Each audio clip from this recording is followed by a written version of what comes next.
Il se croyait si malin. Il a secrètement divorcé, vidé notre compte joint de 300 millions de dollars et s'est volatilisé. Ce qu'il ne savait pas, c'est que j'avais tout vu venir, et que j'avais déjà 10 longueurs d'avance. Voici comment j'ai démantelé l'homme qui pensait m'avoir détruite. Restez avec moi, je vais vous raconter comment tout s'est déroulé.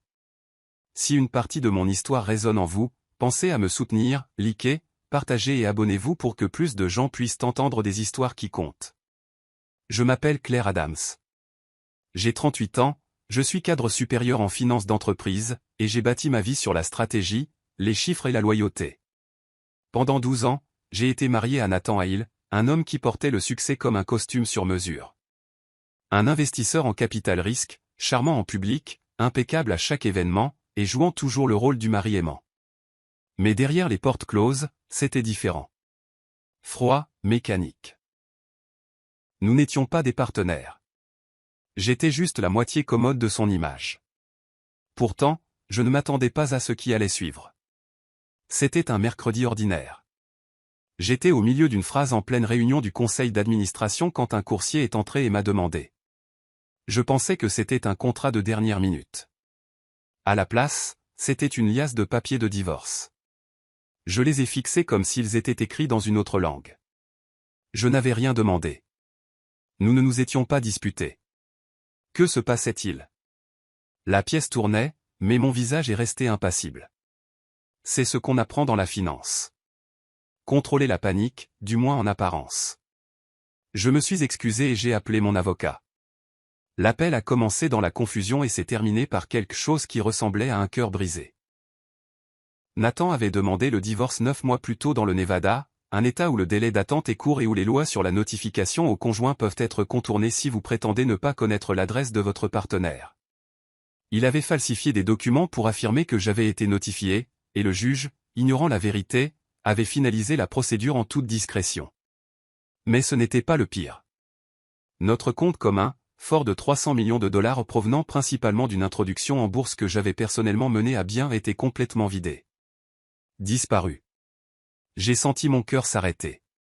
Cet argent n'était pas que des chiffres sur un écran. C'était des années de nuit blanche, à tout risquer, à construire quelque chose à partir de rien. Envolé.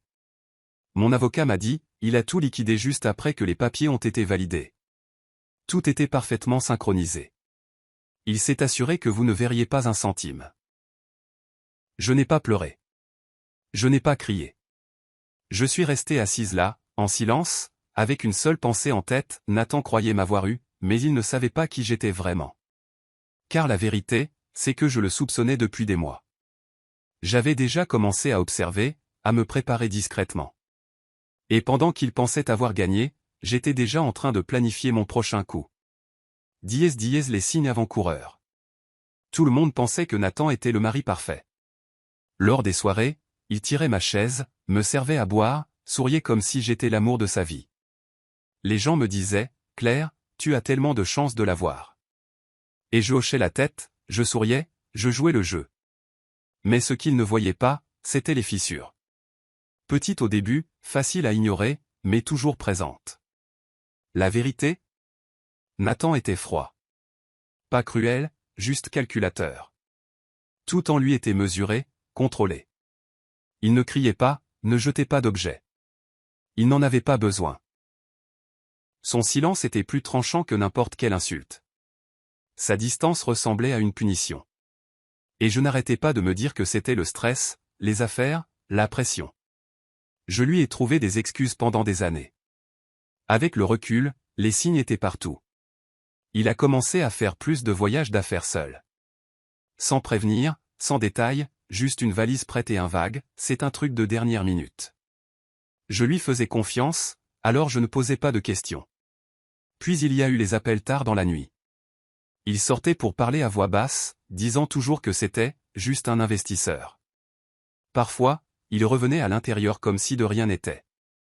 D'autres fois, il fixait son téléphone comme si le reste du monde n'existait pas. Les finances ont commencé à changer aussi. Des choses subtiles. Il suggérait de regrouper nos comptes, par simplicité.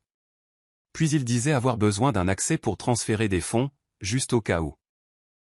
Finalement, j'ai réalisé que je n'avais pas vu un seul relevé de compte complet depuis des mois. Il me disait de ne pas m'inquiéter, que je faisais déjà tellement avec mon propre travail et qu'il s'en occuperait. À l'époque, je croyais que c'était de l'amour. Maintenant, je sais que c'était du contrôle. La nuit où j'ai appris pour les 300 millions, je me suis enfermé dans ma chambre et j'ai pleuré. Pas seulement pour l'argent, ni même pour la trahison. J'ai pleuré parce que j'avais laissé faire. J'avais cédé des parts de moi-même, petit à petit, jusqu'à ce qu'il ne me reste plus rien entre les mains. Mais ensuite, quelque chose a changé. Peut-être la colère. Peut-être la honte. Mais je me suis regardé dans le miroir et j'ai dit à voix haute, « Tu ne seras pas la femme qui se fait voler et qui reste brisée. » Le lendemain matin, j'ai passé un appel. Pas à un autre avocat. À Lou Grant. Lou n'était pas du genre tape à accent grave l'œil. Il ne portait pas de costume et ne travaillait pas dans un grand bureau. Il était à la retraite, fatigué, et toujours en colère contre le nombre d'escrocs qui s'en sortaient.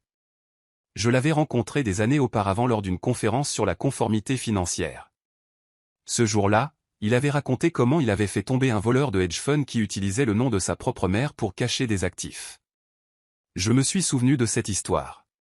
Quand je l'ai appelé, j'ai dit, « Je crois que quelqu'un vient de me voler 300 millions de dollars, et j'ai besoin de quelqu'un qui déteste les arnaqueurs plus qu'il n'aime dormir. » Il a répondu, « Dites-moi par où commencer. » Et c'est comme ça que le vrai travail a commencé.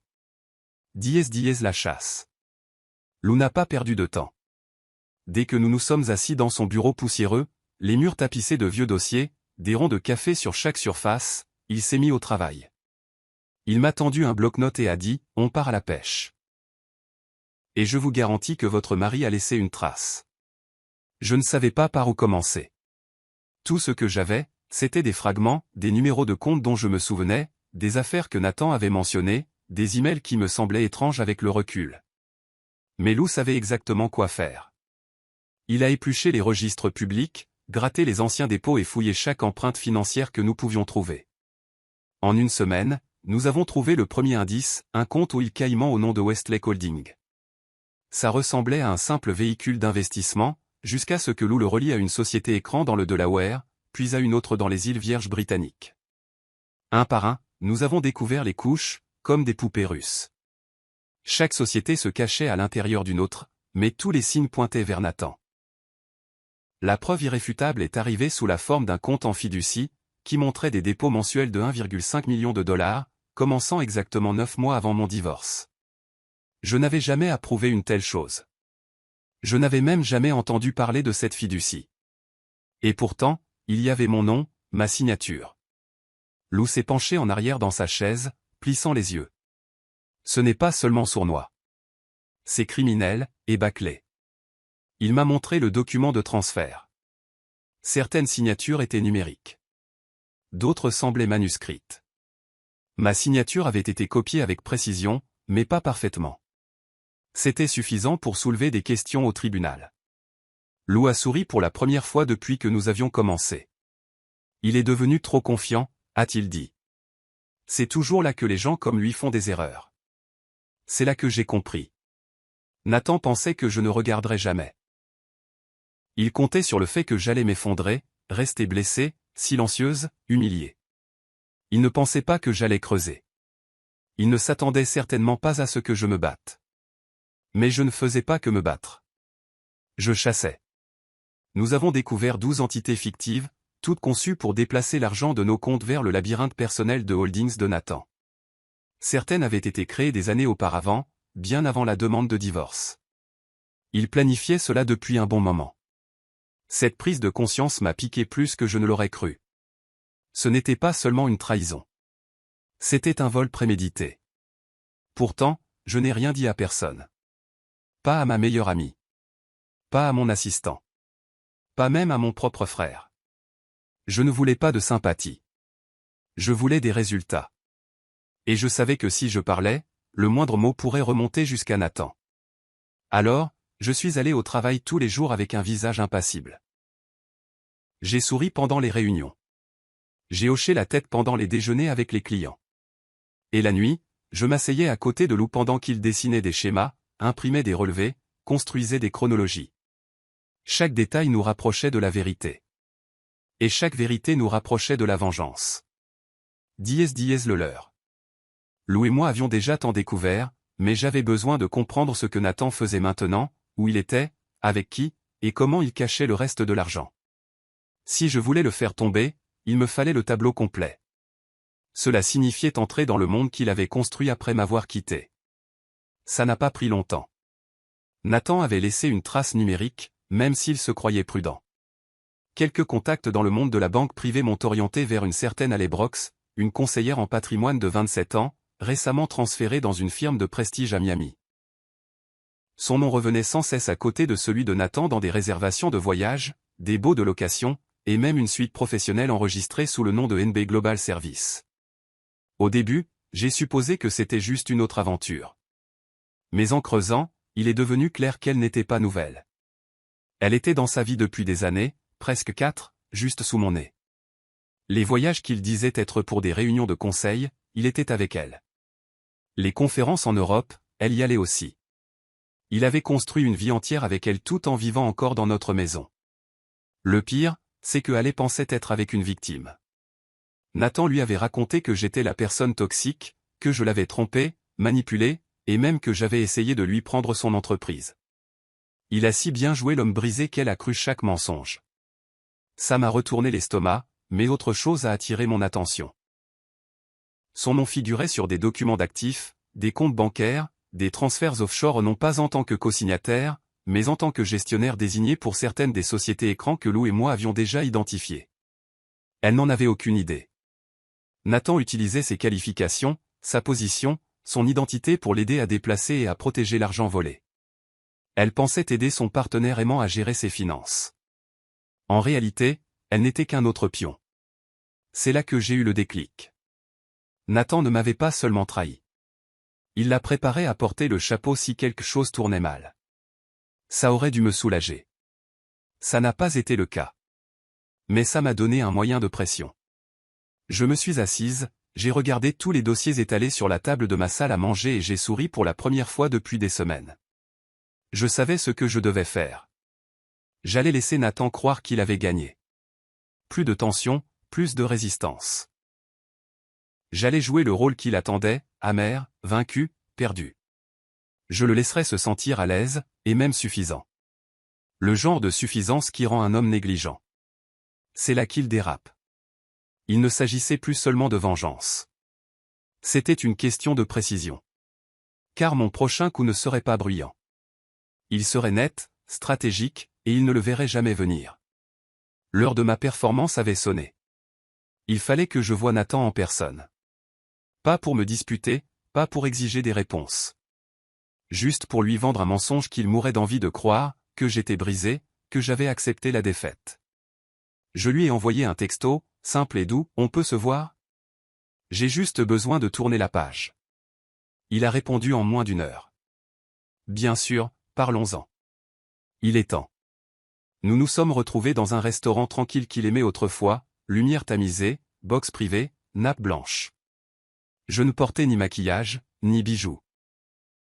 Juste un simple pull, les cheveux attachés, et j'ai laissé mes yeux porter le poids de la trahison. Je voulais avoir l'air d'une femme qui tenait à peine debout. Quelqu'un qui avait enfin accepté sa place de perdante. Dès qu'il m'a vu, il a souri. Pas chaleureusement. Avec suffisance. Comme un homme qui pense que la tempête est passée et qu'il se tient au sec de l'autre côté. Il s'est penché et a touché ma main doucement, comme s'il en avait encore le droit. Claire, dit-il doucement, tu as l'air d'aller bien. J'ai hoché la tête, dégluti difficilement, et murmuré, j'avais juste besoin de te voir, de comprendre. Comment en sommes-nous arrivés là? Nathan a poussé un long soupir répété, comme si le poids du monde reposait sur ses épaules. Il a continué en disant que les choses avaient changé, que je m'étais éloigné, qu'il avait essayé de faire en sorte que ça marche. Il s'est dépeint comme l'homme qui n'avait pas eu le choix. Tu avais toujours ton travail, a-t-il dit. Tu n'as jamais eu besoin de moi. J'ai laissé une larme couler. Elle n'était pas réelle, mais il y a cru. Il a poursuivi. Puis est venue la phrase que j'attendais. Tu es forte. Tu retomberas sur tes pieds. Tu l'as toujours fait. Et de toute façon, tu te remettras de l'argent. Tu ne savais même pas où se trouvait la moitié. Il a ri légèrement, puis a ajouté, honnêtement, c'était plus simple comme ça. Pas d'avocat, pas de bataille judiciaire désordonnée. Je me suis assuré que tout soit propre. J'ai laissé ce silence planer. Puis j'ai demandé doucement, alors, tout est à toi maintenant. Il a acquiescé, sirotant son vin. Il le fallait.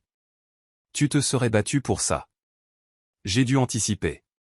Ce qu'il ne savait pas, c'est que mon téléphone, posé à côté de ma serviette, enregistrait toute la conversation. Chaque phrase, chaque aveu suffisant. J'ai essuyé mes yeux, murmuré, merci d'être honnête. Et je me suis levé comme si je ne pouvais plus supporter de rester assise là. Il a offert une dernière phrase, sa version du réconfort, tu es résiliente, Claire. J'ai toujours admiré ça. Je suis sorti de ce restaurant, le cœur battant la chamade mais le visage calme. Je n'ai pas pleuré dans ma voiture. Je n'ai pas crié. J'ai souri. Parce que cet enregistrement n'était pas juste une façon de tourner la page. C'était une preuve. Solide, claire, indéniable. Et Nathan me l'avait livré de son plein gré, pensant qu'il était toujours celui qui contrôlait la situation. Le piège se referme. Lou m'a appelé tard un soir, sa voix calme mais pressante. Claire, vous allez vouloir voir ça. J'ai conduit directement chez lui. Quand je suis entré, il a pointé son écran, les yeux concentrés comme un faucon. Votre mari a réalisé une fausse fusion l'année dernière. Une société nommée Arkland Tech a soi-disant absorbé l'une de vos anciennes coentreprises. Mais Arkland n'existe pas. C'est une coquille vide. J'ai cligné des yeux. Attendez, je détiens toujours une participation dans cette coentreprise, n'est-ce pas? Lou a hoché la tête. Exactement. Légalement, vous êtes toujours sur les papiers. Cela vous donne le droit de contester tout ce qui concerne ses actifs, y compris les 42 millions de dollars qu'il a planqués dans cette coquille. Mon souffle s'est coupé. On le tenait. Nous avons agi vite. Je ne voulais donner à Nathan aucune raison de nous flairer. Lou a aidé à préparer une injonction discrète. Pas de gros titres, pas de drame, juste une action en justice soigneusement formulée, déposée par un petit cabinet en qui j'avais confiance. À la fin de la semaine, les 42 millions étaient gelés. Nathan ne pouvait plus toucher un centime. Ensuite, j'ai contacté quelques anciens contacts du monde de la conformité d'entreprise. Des gens de confiance, discrets. Ensemble, nous avons monté une petite équipe. D'anciens auditeurs, des analystes juridiques, même un ex-conseiller de la SEC. Leur mission, suivre chaque compte lié au réseau d'entités fictives de Nathan. Chaque virement, chaque mouvement suspect. Je ne leur ai pas raconté toute l'histoire, juste assez pour que les choses restent confidentielles. Il a déplacé des fonds sans autorisation appropriée. J'ai besoin d'une surveillance discrète. Pas de fuite. Ils ont accepté. Nous avons signalé 7 autres comptes dans 3 pays. Pas encore d'action en justice, juste une surveillance. Lentement et sûrement. Nathan ne se doutait de rien, mais des fissures ont commencé à apparaître de son côté. Il a appelé l'une des banques pour un retard technique sur l'un des comptes écrans. Puis il a renvoyé un de ses conseillers personnels après qu'une transaction de routine a été retardée. Il ne savait pas que la vraie raison était que les régulateurs avaient discrètement signalé le compte. À la 3e transaction signalée, Nathan a commencé à paniquer. Pas publiquement, pas le genre de panique que les gens voient, mais le genre de paranoïa qui empêche un homme de dormir la nuit. Il pensait être saboté de l'intérieur. Il a commencé à envoyer des emails à des avocats, à changer de comptable, à exiger des audits urgents. Lou et moi avons suivi tout cela à travers les miettes numériques. Des messages envoyés à la hâte, des mouvements financiers faits par peur. Ce que Nathan ne savait pas, c'est que la glace sous ses pieds avait déjà commencé à se fissurer. Lentement, silencieusement, et dans des endroits qu'il ne pouvait pas voir. Et le meilleur dans tout ça? Il croyait toujours que j'étais vaincu, que j'étais parti avec rien d'autre que le cœur brisé et des larmes. Mais chaque fois qu'un de ses comptes clignotait en rouge, chaque fois que son conseiller cherchait désespérément des réponses, c'était moi, discrètement, patiemment, qui tirais les ficelles. Le jugement. Il était temps d'arrêter de travailler dans l'ombre. Avec les découvertes de Lou, les documents des sociétés écrans et l'enregistrement de notre rencontre, j'avais tout ce qu'il fallait pour passer à l'action. J'ai intenté une action civile contre Nathan pour fraude financière, usurpation d'identité et dissimulation d'actifs matrimoniaux. Mes avocats ont été prudents. Chaque mot choisi, chaque allégation étayée par des preuves. Ce n'était pas une question d'émotion. C'était une question droit. Nathan a été pris au dépourvu. Il ne l'a même pas vu venir.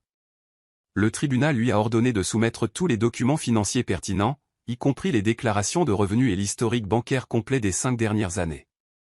Les incohérences n'ont pas tardé à apparaître. Des transactions qu'il ne pouvait pas expliquer. Des comptes qu'il avait oublié de déclarer. Plusieurs signatures qui ne correspondaient pas. Ma signature falsifiée apparaissait sur au moins 4 documents de transfert, et son explication était au mieux faible. Ce à quoi il ne s'attendait pas, c'est que le tribunal partage les conclusions avec l'IRS, le fisc américain. Dès que l'IRS est intervenu, tout a changé. Ils ont trouvé des preuves de comptes offshore non déclarés, de revenus sous-évalués et d'un schéma clair d'évasion fiscale. Les mêmes sociétés écrans qu'il avait utilisées pour cacher mon argent étaient maintenant un fardeau pour lui. Ses avocats ont essayé de limiter les dégâts, mais il était trop tard. Des amendes ont été infligées. Des enquêtes ont été ouvertes. Les dates d'audience se sont multipliées. Et c'est là que l'histoire est sortie du tribunal pour faire la une des journaux. Les chuchotements sont devenus des gros titres. Les investisseurs se sont retirés. Ses partenaires commerciaux ont paniqué. Sa réputation, bâtie sur le charme, la précision et le contrôle, était maintenant entachée d'accusations et d'un examen fédéral. Mais le plus gros coup ne venait pas de la justice. Il venait de Haley. Elle a tout découvert, non pas par les nouvelles, mais par les documents du tribunal. Son nom était lié à certains des comptes offshore, et elle figurait sur des transactions qu'elle ne comprenait pas. Quand elle a interrogé Nathan à ce sujet, il a de nouveau menti. Cette fois, elle ne l'a pas cru. Elle m'a appelé. Au début, j'ai pensé que c'était un piège. Mais quand nous nous sommes rencontrés, elle ressemblait à quelqu'un qui venait de se réveiller d'un long rêve confus. Elle s'est excusée, non pas pour ce qui s'était passé entre elle et Nathan, mais pour en avoir fait partie sans connaître la vérité. Elle m'a tendu un dossier. À l'intérieur se trouvaient des copies de documents que Nathan lui avait fait signer. Certains étaient des formulaires de transfert d'actifs. D'autres étaient des lettres d'autorisation pour des comptes à Dubaï et à Singapour. Son nom, sa carte d'identité, sa réputation, utilisés sans son consentement. Ça pourrait t'aider, a-t-elle dit. Il m'a dit que je le protégeais. Je ne réalisais pas que je l'aidais à vous voler. Je l'ai remercié, non seulement pour les papiers, mais pour être sorti du mensonge. Les dominos tombaient vite maintenant, et Nathan se tenait au centre de tout ça, impuissant à arrêter le désordre qu'il avait créé. Il voulait me ruiner en silence, mais je le démolissais publiquement, pièce par pièce. Dièse le coup de grâce. Le jour du procès, c'était comme entrer dans l'œil du cyclone, calme, froid, mais lourd de pression. Nathan était assis à sa table, impeccablement vêtu de son costume habituel, feignant d'être imperturbable. Son avocat se tenait avec assurance, prêt à tordre la vérité pour le faire passer pour une victime et moi pour l'ex-femme amère en quête de vengeance. Ils ont tout essayé. Ils m'ont dépeinte comme émotive, irrationnelle, quelqu'un qui ne pouvait pas lâcher prise. Son avocat a dit au tribunal que je fabriquais des preuves par jalousie, que je prenais par surprise un homme bon qui avait tourné la page. Nathan gardait une expression neutre, mais j'ai vu la façon dont il s'est agité sur son siège quand je n'ai pas réagi. Il s'attendait à des larmes. Il a eu le silence. Puis ce fut notre tour. Mon avocat s'est levé et a calmement exposé notre cas comme une pièce bien répétée. Pas de cris, pas de drame, juste des faits. Nous avons commencé avec les sociétés écrans, des dizaines, toutes liées à Nathan. Puis sont venus les documents falsifiés, soigneusement marqués avec des chronologies qui coïncidaient avec son divorce secret. Ensuite, les actifs cachés, les comptes offshore, les transferts d'argent, tous à son nom sous des alias qu'il pensait que nous ne trouverions jamais. Puis est venue la bombe. Nous avons passé l'enregistrement, celui de notre dîner tranquille, ces mots clairs et non édités, avouant qu'il avait déplacé l'argent, qu'il avait tout planifié, qu'il pensait que c'était plus simple comme ça. Le silence s'est fait dans la salle d'audience. Même l'avocat de Nathan semblait ébranlé. Mais nous n'avions pas fini. La déclaration de Haley a suivi. Elle avait accepté de témoigner. Calme, professionnelle, mais visiblement blessée, elle a raconté au tribunal comment Nathan lui avait menti, utilisé son nom et l'avait manipulé pour l'aider à cacher de l'argent. Elle a remis ses documents devant tout le monde. Le juge s'est penché en avant, manifestement furieux. Monsieur Hale, vous vous attendez à ce que ce tribunal croie que tout ceci n'est qu'une coïncidence? Nathan n'a rien dit. Il a été condamné pour outrage au tribunal pour avoir menti sous serment et omis de déclarer des actifs. Des sanctions civiles se sont ajoutées à ce qu'il devait déjà. Mon avocat a demandé une restitution complète et, après une pause tendue, le juge a statué en ma faveur. On m'a accordé 215 millions de dollars. Mais ça ne s'est pas arrêté là. Le tribunal m'a également donné le contrôle total des entités commerciales communes restantes, des sociétés que Nathan avait essayé de cacher derrière des prête-noms. Maintenant, elles étaient à moi. Le visage de Nathan s'est fissuré pour la première fois. Pas de sourire narquois, pas de confiance froide, juste de l'incrédulité. Mais même là, je n'avais pas terminé. Alors que tout le monde se levait et que le marteau tombait, je suis restée assise un instant, silencieuse, réfléchie.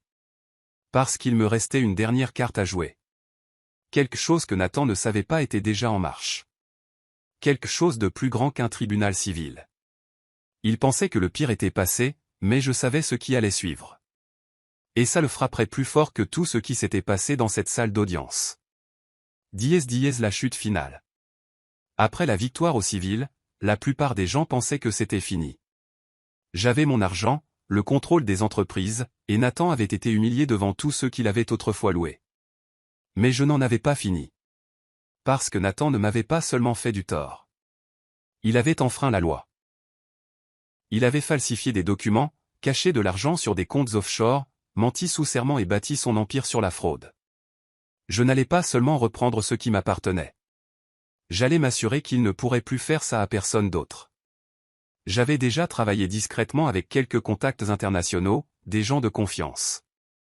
Avec l'aide de Lou et de l'équipe, j'ai compilé un rapport complet sur les activités de Nathan à l'étranger, fausses identités, virements, évasion fiscale et sociétés écrans dispersées aux Caïmans et à Dubaï. Je n'y ai pas mis mon nom. Je n'en avais pas besoin. Le rapport a été envoyé anonymement aux régulateurs financiers des deux pays. En quelques semaines, tout a commencé à s'effondrer. Les comptes ont été signalés, puis gelés. Les propriétés et les actifs détenus par des sociétés offshore ont été saisis. Ces avoirs privés à Dubaï ont disparu du jour au lendemain. Ces comptes aux Caïmans faisaient maintenant l'objet d'une enquête pour blanchiment d'argent. Nathan n'avait aucune idée de qui l'avait dénoncé. Il a accusé tout le monde, ses avocats, ses conseillers, même Haley, qui était parti depuis longtemps. Et puis, le coup final est arrivé. Ça s'est passé discrètement, comme je l'espérais. Nathan s'était enregistré dans un hôtel de luxe à Aspen sous un faux nom, probablement pour essayer de se regrouper ou de disparaître un moment. Mais il n'a pas passé sa deuxième nuit. Des agents fédéraux sont entrés dans le hall et l'ont arrêté sur le champ. Les chefs d'accusation, évasion fiscale, fraude électronique inter-État, usurpation d'identité et obstruction à la justice. La nouvelle a fait le tour des médias en quelques heures. J'ai regardé ça de chez moi, avec un verre de vin. Pas de sourire, pas de joie. Juste la paix. Plus tard cette semaine-là, j'ai demandé à lui rendre visite. Il a accepté, probablement par curiosité. Peut-être pensait-il que je venais pour jubiler. Peut-être pensait-il que je viendrais supplier pour tourner la page. On m'a fait entrer dans une pièce froide. Nathan était plus mince, moins soigné. La suffisance avait disparu. Il m'a regardé et a dit, « Alors, c'est ça ?» Je l'ai regardé dans les yeux et j'ai dit calmement, « Tu m'as rendu forte. C'est ça, ton héritage. » Il n'a rien dit. Il a juste fixé le vide, comme s'il essayait de comprendre quelle partie du plan avait mal tourné. Je me suis levé et j'ai ajouté, « Tu ne m'as pas détruite. Tu m'as révélé. » Puis je suis parti. Je ne me suis pas retourné. Il m'avait tout pris une fois. Ma confiance, ma sécurité, ma paix. Maintenant, je lui avais tout pris. Son argent, son pouvoir, sa liberté. La justice n'est pas venue rapidement. Mais quand elle est arrivée, elle a été absolue. Épilogue. Les mois ont passé. La poussière est retombée. Nathan était derrière les barreaux, son empire réduit à des dossiers judiciaires et des comptes gelés. Et moi? Je me tenais plus droite que jamais. Plus dans l'ombre. Plus à jouer petit pour protéger un mariage qui était un mensonge depuis longtemps. Le jour où je suis entré dans cette salle du conseil d'administration, tout semblait différent. Familier, mais nouveau. C'était l'entreprise que j'avais aidé à bâtir à partir de rien. La même que Nathan avait autrefois essayé de m'évincer. La même où je m'étais assise au second rang pendant des années pendant qu'il monopolisait la vedette. Mais maintenant, tous les yeux étaient tournés vers moi. Et pas en tant que la femme de quelqu'un. Pas en tant que l'experte financière discrète en coulisses. Mais en tant que nouvelle PDG. Le vote a été unanime. Je n'ai même pas eu besoin de faire campagne. J'ai fait un discours simple et clair, cette entreprise a connu assez de tromperies. À partir de maintenant, nous avancerons avec transparence, intégrité et force. Fini le silence. Fini les ombres. Les gens ont applaudi. Certains ont même acclamé. Mais à l'intérieur, je ne célébrais pas. J'étais libre. C'était suffisant. Je ne me suis jamais remarié. Je n'en avais pas besoin. Je n'étais pas brisé, juste en reconstruction. Les gens me demandaient si je me sentais seul. La vérité, c'est que je ne m'étais jamais senti aussi complète. Pour une fois, mon énergie n'était pas drainée par les mensonges de quelqu'un d'autre. Je pouvais respirer, bouger, grandir, sans attendre que le ciel me tombe sur la tête. Avec l'argent du dédommagement et les bénéfices de l'entreprise, j'aurais pu tout faire.